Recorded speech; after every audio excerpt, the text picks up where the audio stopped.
Mga kabayan, good morning mga kabayan. Magluluto pa tayo ng sinigang na manok. So, dito yung iyong mga ingredients.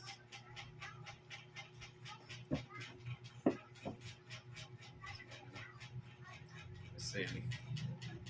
Luto tayo mamaya ng sinigang.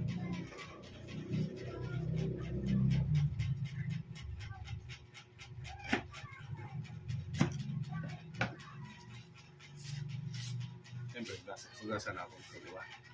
Para malinis siya.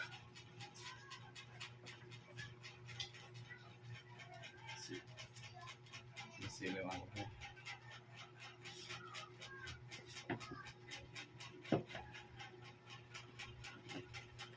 Mga kabayan, sayotes.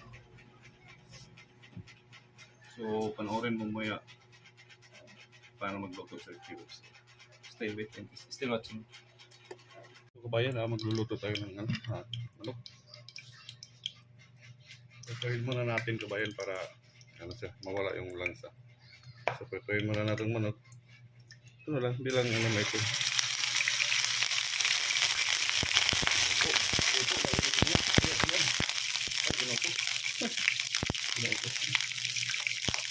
Pinakaayaw ko yung magandang luto. Kasi yung mga mantika, bato-wataw. Tapos pa naman ako. So hanggang dito nga kabayan, panoorin mo mamaya. Pagkatapos na. Ayan po, medyo brown na siya, no? Okay na siya. So tatanggalin natin yan. Tapos mag-ano natin na or sinigang na manok. So ayan po, kumukulo na po yung ano natin. So ilagay natin itong pinirito natin kanina. Simpleng luto lang. Paliparin natin yung ayan po. Ito po yun. So ilalagay na natin.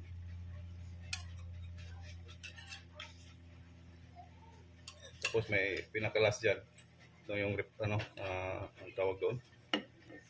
Kalimutan ko ang tawag doon na So palambutin muna natin yung sayotes sa pag nilulunod na ito. Nilagay ko na ito po yun, pinakalas. Yan. So still watching mga kabayan. Shout out pala sa mga solid organic natin yan, mga organic subscriber natin. Salamat po sa pagtiwala nyo kay Rick TV Official. So ito po yung gagamitin ko. Ayan, shout out po sa Nor, baka pwede nyo akong kunin ng model. Taga-tikim. Taga-tikim. Ayan po, yo. Ayan. Gusto ko yung original sampalok talaga. Asin ba? So, ayan. Papaliparin natin. Punti natin lang apoy. Para hindi siya masyado luto naman yung madali lang naman lutuin tong manok. So, thank you so much talaga sa pagpapanood niyo.